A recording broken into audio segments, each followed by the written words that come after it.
perkenalkan, nama saya Juli Sembiring, Prodi D3 Kebidanan tingkat 2 dengan NIM 02 2019 002 di Stikes Santa Elizabeth Medan. Di sini saya akan memberikan penkes kepada Ibu Nipas mengenai hubungan seksual, yang kedua keluarga berencana, yang ketiga laktasi atau cara teknik menyusui si bayi, yang keempat senam nipas, yang kelima senam memperbanyak ASI. Baik, selanjutnya saya akan mempraktekkan dengan ibu saya sendiri. Selamat pagi, Suster.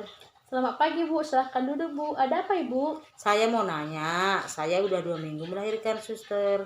Bisakah saya hubungan seksual, Suster? Baik, Bu. Sebelum saya akan menjawab pertanyaan Ibu, saya akan mengisi biodata Ibu dulu ya, Bu ya. Iya, Suster. Nama Ibu siapa, Bu? Ukur Malam Tarigan. Malam. Nama suami Ibu? Peristiwa Sembiring. Umur Ibu? 35. 35. Umur Bapak? 45, Suster. 5. Pekerjaan Ibu? Wira swasta. Panggilan Bapak? Wira swasta. Alamat Ibu di mana, Bu? Laut Tawar. Tawar. Bapak? Laut Tawar. Anak keberapa, Bu? Pertama. Baik, Bu, pertanyaan Ibu sangat bagus mengenai bagaimana cara hubungan seksual pada Ibu Nipas yang baik. Baik, Bu, saya akan menjawab. Hubungan seksual pada Ibu Nipas itu, Bu, sebenarnya itu, Bu, dalam 40 hari atau 6 minggu, Bu. Karena di mana di situ adalah sudah bisa melakukan hubungan seksual dan rahim Ibu sudah mulai normal. Akan tetapi jika Bapak dan Ibu ingin melakukan hubungan seksual tidak masalah, akan tetapi Ibu juga harus mengetahuinya, Bu. Yang pertama itu Ibu harus memperhatikan keluarnya darah dari vagina Ibu. Apakah masih ada keluar darah dari vagina Ibu? Habis, Suster. Sudah habis. Apakah Ibu tidak merasa lagi kesakitan pada luka perineum Ibu? Nggak ada lagi, Suster. Tidak ada lagi. Baik, Bu. Jika tidak lagi tanda-tanda seperti Ibu bisa melakukan juga penusukan pada vagina Ibu dengan cara 2 jari. Yang pertama itu kita lakukan tusukan pada 1 jari telunjuk. Yang posisinya Ibu harus duduk di kursi, dan pertama itu Ibu harus mencuci tangan yang bersih ya dengan pakai sabun, dan tusuk ke vagina Ibu. Jika sakit jangan ditusukkan ya, Bu ya. Iya, Suster. Jika tidak sakit, lakukan lagi yang kedua dengan jari telunjuk dan jari tengah dan tusukkan pada vagina Ibu. Jika tidak merasa sakit pada kedua tusukan tersebut, Ibu juga sudah bisa melakukan hubungan seksual. Sampai di sini mengerti, Bu? Mengerti, Suster. Mengerti. Baik, Bu. Ibu sudah mengerti nggak keluarga berencana atau KB? Enggak, Suster. Enggak. Baik, Bu. Karena Ibu kan lagi masa nipas, jadi perlu kami sarankan dari tim kesehatan untuk ber-KB, Bu. Iya, Suster. Cara ber-KB itu, Bu, kepada Ibu nipas, Ibu harus melakukan dengan ber-KB pil, KB suntik yang 1 bulan, ataupun kondom. Kalau yang itu viral itu tidak baik, Bu, karena itu adalah mengganggu nanti ASI atau mengurangi ASI Ibu. Jadi yang baik itu adalah gunakan yang 3 macam tadi, Bu, pil, kondom, dan KB suntik 1 bulan. Itu baik untuk Ibu menyusui. Ibu belum pernah kan, Bu, melakukan KB? Belum, Suster. Belum. Jadi Bu juga bisa nanti beli KB suntik atau KB kondom untuk mengatasi jarak antara usia si buah hati Ibu yang baru bersalin dengan nanti yang tidak kita nantikan. Sampai di sini paham, Bu? Paham, Suster. Jika Ibu tidak nanti paham, Ibu juga nanti bisa datang lagi ke sini ya, Bu ya. Iya, Suster. Baik, selanjutnya saya akan menjelaskan yang ketiga itu mengenai penkes laktasi pada masa nipas. Apa sih pengertian dari laktasi masa nipas? Yaitu proses produksi, sekresi, dan pengeluaran ASI pada masa nipas. Adapun beberapa pengaruh dari hormon-hormon yang berperan pada laktasi ada 5, yaitu yang pertama adalah prosteron, eksitogen, yang ketiga polycyclic stimulating hormone, yang keempat prolaktin, yang kelima oksitosin. Baik, teknik-teknik untuk menyusui yang benar, yang pertama itu adalah sebelum menyusui kita anjurkan kepada Ibu Nipas untuk membersihkan payudara sebelah kanan dan sebelah kiri dengan menggunakan air hangat dan kain elap. Setelah itu kita anjurkan lagi kepada Ibu Nipas untuk memijit payudaranya baik sebelah kanan dan sebelah kiri. Setelah itu kita lakukan penggendongan bayi. Posisikan bayi dalam satu garis lurus. Yang kedua, perut bayi tersebut menempel pada perut ibu tersebut. Selanjutnya kita akan pastikan mulut bayi itu benar-benar sampai ke areola payudara ibu. Setelah itu kita akan anjurkan untuk ibu nipas tersebut memegang payudaranya sambil menggendong bayinya. Sekianlah dari penjelasan tentang Penkes mengenai Penkes laktasi. Selanjutnya saya akan menjelaskan tentang Penkes 6 nipas. Penkes 6 nipas adalah latihan jasmani yang dilakukan pada ibu nipas pada setelah siap bersalin sekitar 6 minggu ataupun 40 hari selesai persalinan.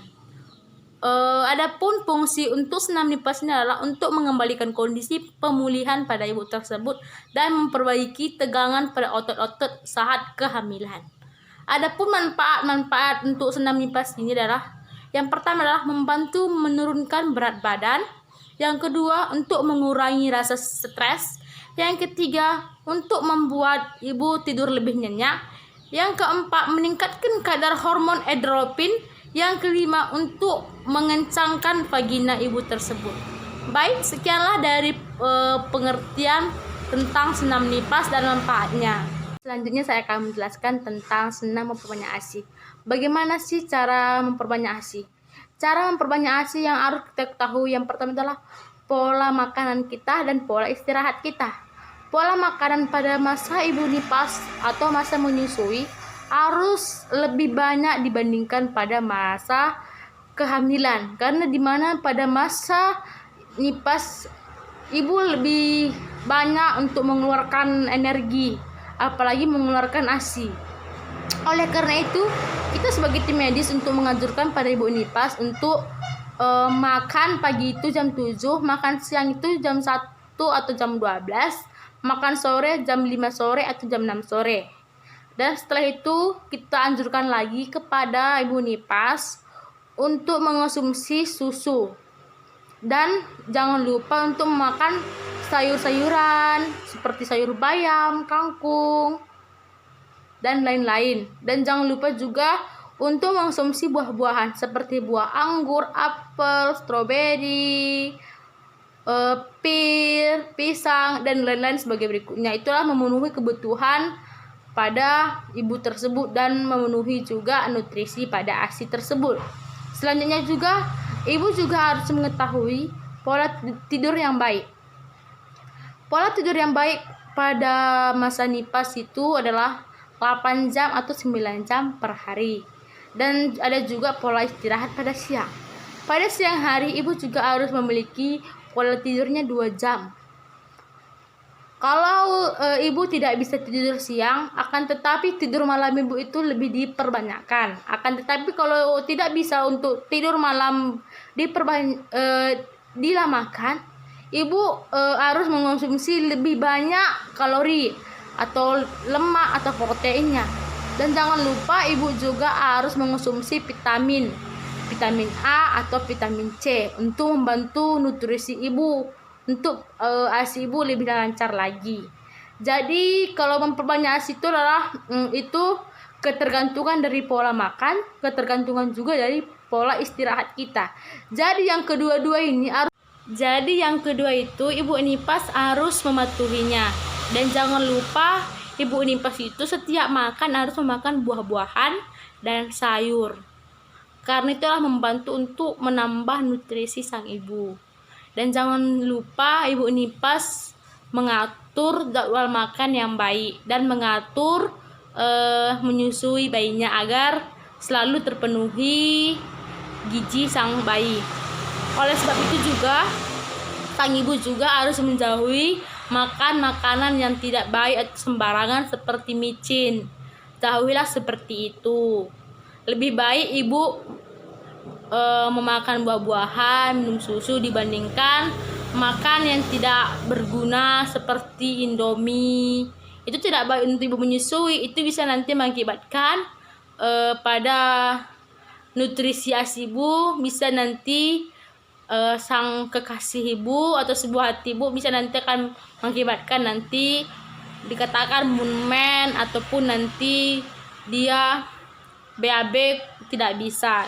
Karena apa yang dimasuk oleh ibu ke dirinya itu juga dari ASI ibu ke sang anak tersebut. Jadi pada ibu Nipas yang ada di dalam rumah dan di luar sana, jagalah pola makan yang benar dan baik untuk sebuah hati ibu. Sekianlah dari Penkes saya yang mengenai tentang perbanyak ASI.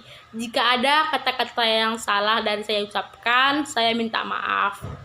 Selamat siang.